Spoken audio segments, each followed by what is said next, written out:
Hello dear student. जैसा कि आप लोग जान रहे हैं कि आरआरबी ग्रुप डी के जो एग्ज़ाम है वो नज़दीक आ गए हैं। उसको देखते हुए हम लोग जो है अभी सीरीज चला रहे हैं जिसमें हम हर दिन 25 इम्पोर्टेंट पीवाईक्यूज जो बार बार रिपीट हुआ है उसको लेके हम लोग आ रहे हैं। तो चलिए हम लोग आज भी देखते हैं कि वो 25 क्वेश्चन क्या हैं। पहला सवाल यहाँ पे हमारा दिया हुआ है, प्रकाश की तीव्रता। क्या दिया हुआ है? प्रकाश की तीव्रता की एसआई मात्रक क्या है, यानी एसआई इकाई क्या है? ऑप्शन ए में दिया हुआ है एम्पियर, ऑप्शन बी में दिया हुआ है मोल, ऑप्शन सी में दिया हुआ है कैंडेला और ऑप्शन डी में दिया हुआ है केल्विन। तो यहाँ पर जो ऑप्शन नंबर मेरा सी है वो बिल्कुल सही हो जाएगा। किससे? कैंडेला से। इसको हम लोग याद कैसे रखेंगे? जब हम लोग कैंडल जलाते हैं तो उसमें प्रकाश निकलता है कि नहीं? प्रकाश निकलता है कि नहीं? तो इसी से हम लोग याद रखेंगे कि कोई भी जो प्रकाश होगा उसको हम लोग किससे मेजरमेंट करेंगे, उसका एसआई जो मात्रक होगा वो क्या होगा? कैंडेला होगा। ठीक है, अब चलते हैं हम लोग नेक्स्ट सवाल की ओर। नेक्स्ट सवाल यहाँ पे हमारा दूसरा है। यहाँ पे पूछ रहा है, चूना पत्थर का रासायनिक नाम क्या है? चूना पत्थर का रासायनिक नाम क्या है? ऑप्शन ए में दिया हुआ है कैल्शियम कार्बोनेट, ऑप्शन बी में दिया हुआ है सोडियम कार्बोनेट, ऑप्शन सी में दिया हुआ है कैल्शियम हाइड्रोक्साइड और ऑप्शन डी में दिया हुआ है सोडियम क्लोराइड। तो यहाँ पर हमारा जो ऑप्शन नंबर ए है ये बिल्कुल सही हो जाएगा, कैल्शियम कार्बोनेट, यानी CaCO3 ये भी दे सकता है। ठीक है, अब चलते हैं हम लोग नेक्स्ट सवाल। नेक्स्ट सवाल यहाँ पे तीसरा नंबर है। या क्या पूछ रहा है, मानव शरीर में पित्त रस का उत्पादन किस अंग द्वारा होता है? यहाँ पे उत्पादन पूछ रहा है, ध्यान में रखिएगा। ऑप्शन ए में दिया हुआ है पित्ताशय, ऑप्शन बी में दिया हुआ है अग्नाशय, ऑप्शन सी में दिया हुआ है अमाशय और ऑप्शन डी में दिया हुआ है लीवर। तो यहाँ पर हमारा जो ऑप्शन नंबर डी है वो बिल्कुल सही हो जाएगा, यानी यकृत में जो है वो पित्त रस का जो है वो उत्पादन होता है। ठीक है, अब चलते हैं हम लोग अगले सवाल। अगला सवाल यहाँ पे हमारा 4 नंबर है। यहाँ पे पूछ रहा है, विभवांतर मापने के लिए किस उपकरण का प्रयोग किया जाता है? ऑप्शन ए में दिया हुआ है एमीटर, ऑप्शन बी में दिया हुआ है वोल्ट मीटर, ऑप्शन सी में दिया हुआ है गैल्वेनोमीटर और ऑप्शन डी में दिया हुआ है थर्मोमीटर। तो यहाँ पर हमारा ये जो ऑप्शन नंबर बी है वो बिल्कुल सही हो जाएगा। वोल्ट से विभवांतर को हम लोग नापते हैं। ठीक है, अब चलते हैं हम लोग नेक्स्ट सवाल। नेक्स्ट सवाल यहाँ पे हमारा 5वां नंबर है। यहाँ पे पूछ रहा है, सीसा का रासायनिक प्रतीक क्या है? सीसा का रासायनिक प्रतीक क्या है? ऑप्शन ए में दिया हुआ है Pb, ऑप्शन बी में दिया हुआ है Sn, ऑप्शन सी में दिया हुआ है Fe और ऑप्शन डी में दिया है Cu। सबसे पहले जो सी है ये तो लोहा का होता है, ये तो होगा नहीं। और Cu जो होता है वो क्या होता है? कॉपर का होता है, ये तो होगा नहीं। तो यहाँ पर एक ही ऑप्शन, यानी ये जो ऑप्शन है वो बिल्कुल सही हो जाएगा, यानी क्या हो जाएगा? Pb। Pb को हम लोग सांकेतिक रूप से हम लोग किसको बताते हैं? शीशा को बताते हैं। ठीक है, अब चलते हैं हम लोग नेक्स्ट सवाल। नेक्स्ट सवाल यहाँ पे 6 नंबर है। ये पूछ रहा है, अनुवांशिक का अनुवांशिक का पिता किसे कहा जाता है? अनुवांशिक का पिता किसे कहा जाता है? अनुवांशिकी का पिता किसे कहा जाता है? ऑप्शन ए में दिया हुआ है चार्ल्स डार्विन, ऑप्शन बी में दिया हुआ है लेमार्क, ऑप्शन सी में दिया हुआ है ग्रेगर जोहान मेंडल और ऑप्शन डी में दिया हुआ है अरस्तु। तो यहाँ पर हमारा ये जो ऑप्शन नंबर सी है वो बिल्कुल सही हो जाएगा। क्या? Gregor Johan Mendel. ठीक है, अब हम लोग चलते हैं अगले सवाल की ओर। अगला सवाल यहाँ पे हमारा 7 नंबर है। यहाँ पे पूछ रहा है, किसी वस्तु का द्रव्यमान 10 kg है, पृथ्वी पर उसका भार कितना होगा? पृथ्वी पर उसका भार कितना होगा? तो सबसे पहले अगर हम लोग इसको निकालना चाहें तो क्या होता है? भार बराबर क्या होता है? M G. क्या होता है? M G. अब यहाँ पे मेरा जो एम दिया हुआ है वो 10 kg दिया हुआ है और यहाँ पे जो जी का मान है वो कितना लेने बोला है? 9.8 मीटर पर सेकेंड। जब इसको मल्टीप्लाई करेंगे तो कितना आ जाएगा? 98। तो ये क्या हो जाएगा? केजी। इसका कितना हो जाएगा? ऑप्शन नंबर जो हमारा क्या हो जाएगा? ऑप्शन नंबर केजी में तो होगा नहीं, जो वेट हम लोग नापते हैं वो न्यूटन में नापते हैं, न्यूटन में नापते हैं। तो यहाँ पर हमारा ए ऑप्शन नंबर जो डी है वो बिल्कुल सही हो जाएगा। ठीक है, अब चलते हैं हम लोग नेक्स्ट सवाल। नेक्स्ट सवाल यहाँ पे 8वां नंबर है। यहाँ पे पूछ रहा है, चींटी के डंक में कौन सा अम्ल पाया जाता है? ऑप्शन ए में दिया हुआ है एसिटिक अम्ल, ऑप्शन बी में दिया हुआ है फॉर्मिक अम्ल, ऑप्शन सी में दिया हुआ है ऑक्जेलिक अम्ल और ऑप्शन डी में दिया हुआ है सिट्रिक अम्ल। तो यहाँ पर हमारा ये ऑप्शन नंबर जो बी है वो बिल्कुल सही हो जाएगा, फॉर्मिक अम्ल। फॉर्मिक अम्ल को एक और भी बोलते हैं मेथेनोइक अम्ल, तो कंफ्यूजन नहीं होना है एग्जाम में, ठीक है। तो ये भी अम्ल वाले जो जितने भी क्वेश्चन आते हैं, जो भी टॉपिक है उसको पूरा कवर कर लेना, इससे एक क्वेश्चन जरूर बनता है एग्जाम में, ठीक है। अब चलते हैं हम लोग नेक्स्ट सवाल की ओर।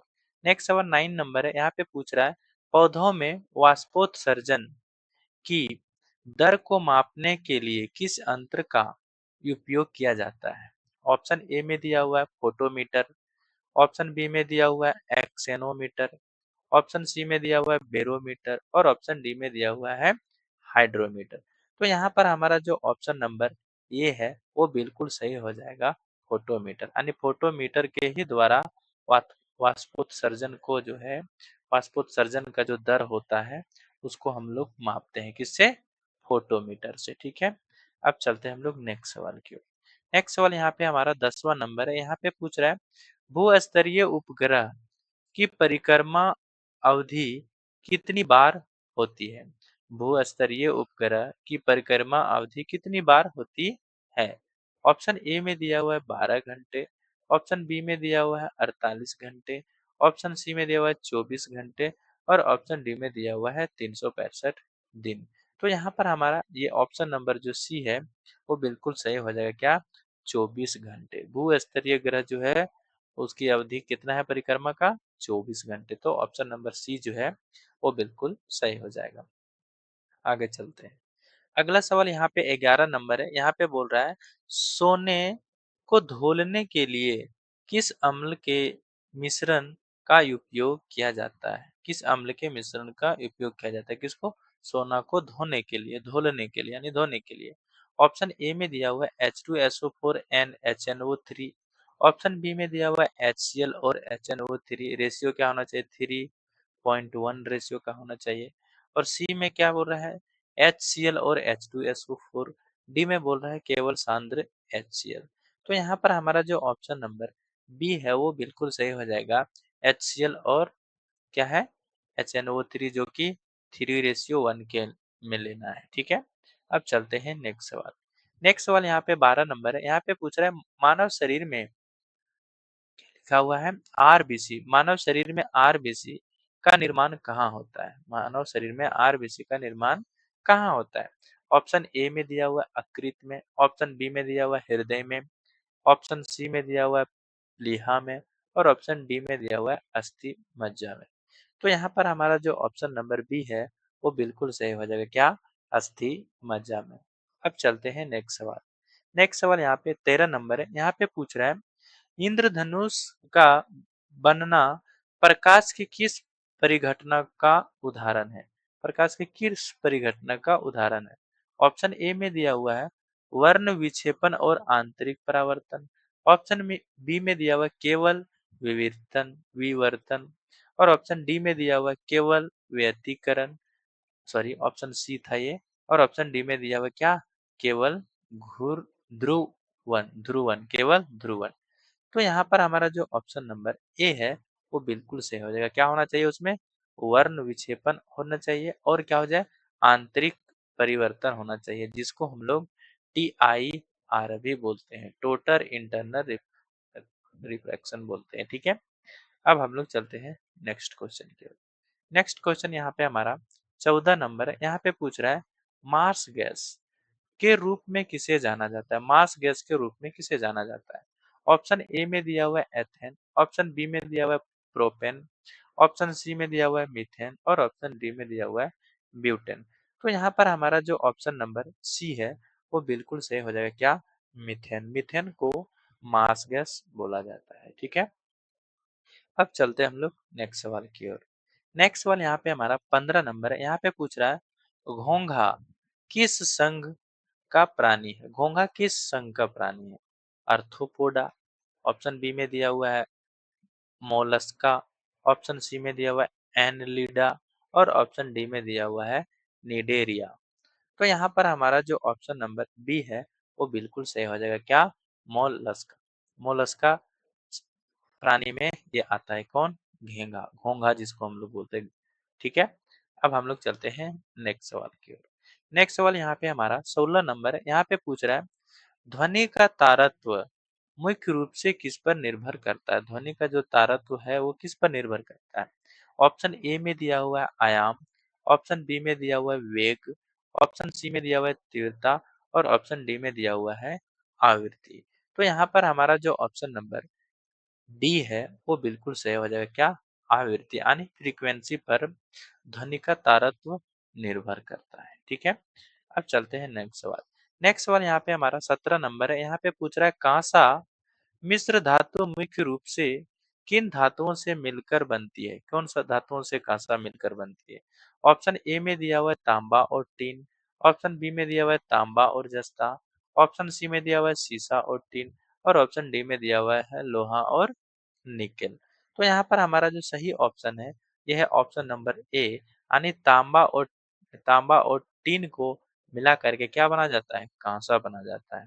ठीक है, तो ये याद जरूर रखें। ठीक है, अगले चलते हैं। अगला सवाल यहाँ पे हमारा 18 नंबर है। यहाँ पे पूछा है बीमारी किस विटामिन रिकेट्स बीमारी किस विटामिन की कमी के कारण होता है? किस विटामिन के कमी के कारण होता है? ऑप्शन ए में दिया हुआ है विटामिन ए, ऑप्शन बी में दिया हुआ है विटामिन सी, ऑप्शन सी में दिया हुआ है विटामिन डी और ऑप्शन डी में दिया हुआ है विटामिन के। तो यहाँ पर हमारा जो ऑप्शन है वो सी नंबर सही हो जाएगा यानी विटामिन डी के कारण ही हमको क्या होता है? रिकेट्स की बीमारी होती है। ठीक है, अब हम लोग चलते हैं नेक्स्ट सवाल की ओर।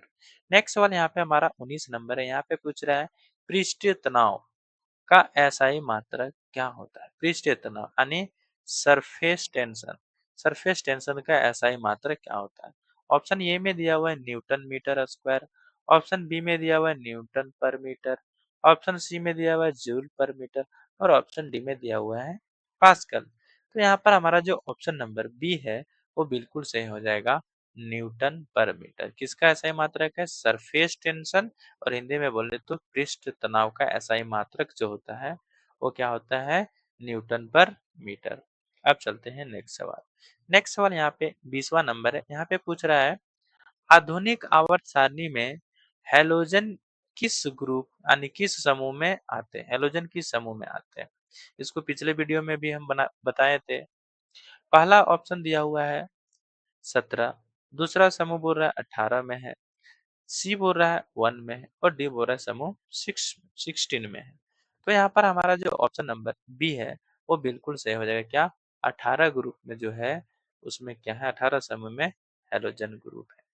ठीक है, अब चलते हैं हम लोग नेक्स्ट सवाल की ओर। नेक्स्ट सवाल यहाँ पे 21 नंबर है। यहाँ पे पूछ रहा है मानव शरीर में थायरोक्सिन हार्मोन के निर्माण के लिए मानव शरीर में थायरोक्सिन हार्मोन के निर्माण के लिए कौन सा तत्व आवश्यक है? ऑप्शन ए में दिया हुआ है लोहा, ऑप्शन बी में दिया हुआ है कैल्शियम, ऑप्शन सी में दिया हुआ है सोडियम और ऑप्शन डी में दिया हुआ है आयोडीन। तो यहाँ पर हमारा ये जो ऑप्शन नंबर डी है वो बिल्कुल सही हो जाएगा। क्या? आयोडीन। आयोडीन की कमी से ही कमी बोल रहे हैं, आयोडीन एक तत्व है जो थायरोक्सिन हार्मोन का निर्माण करता है यानी ऑप्शन नंबर डी बिल्कुल मेरा सही जवाब हो जाएगा। ठीक है, अब चलते हैं हम लोग नेक्स्ट सवाल की। नेक्स्ट सवाल यहाँ पे हमारा 22 नंबर है। यहाँ पे पूछ रहा है सौर सेल, क्या पूछ रहा है? सौर सेल बनाने के लिए किस अर्धचालक का व्यापक रूप से उपयोग किया जाता है? व्यापक रूप से उपयोग किया जाता है यानी व्यापक उपयोग किया जाता है। सौर सेल बनाने के लिए किस अर्धचालक का व्यापक उपयोग किया जाता है? ऑप्शन ए में दिया हुआ है तांबा, ऑप्शन बी में दिया हुआ है सिलिकॉन, ऑप्शन सी में दिया हुआ है एल्यूमिनियम और ऑप्शन डी में दिया हुआ है जस्ता। तो यहाँ पर हमारा ये जो ऑप्शन नंबर बी है वो बिल्कुल सही हो जाएगा। क्या? सिलिकॉन। क्या हो जाएगा? सिलिकॉन। सोलर सेल में क्या हो जाता है?